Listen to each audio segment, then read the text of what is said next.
Y কম্বিনেটরের নাম আপনারা probably অনেকে শুনেছেন। সো যারা জানেন না, they are one of the most famous American venture capital firm, যারা প্রতি বছর বিভিন্ন স্টার্ট আপে ইনভেস্ট করে এবং তাদের ইনভেস্ট করা স্টার্ট আপগুলো অনেক ফেমাস হয় এবং অনেক ভ্যালুয়েশন পায়। এরকম কিছু এক্সাম্পল হচ্ছে ডোরড্যাশ, এয়ারবিএনবি, যারা পরবর্তীতে অনেক বড় বড় স্টার্ট আপ থেকে অনেক বড় বড় বিজনেসে কনভার্ট হয়েছে এবং তাদের অনেক বিলিয়ন ডলারের ভ্যালুয়েশনও হয়েছে। সো আমার সামনে যেটা আছে সেটা হচ্ছে ওয়াই কম্বিনেটর 2025-এ কোন কোন স্টার্ট আপে ইনভেস্ট করবে সেটার একটা ক্রাইটেরিয়া।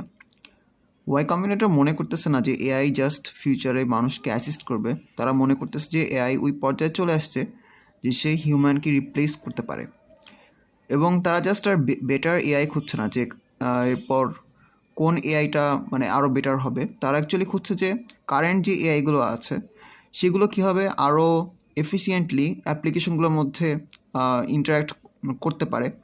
তারা এটা খুঁজতেছে, মানে সোজা কথা যেটা হচ্ছে AI agent. So the future is very interesting, কারণ অনেক জব ফিউচার অটোমেট হয়ে যাবে সেটা এখানে বলা আছে।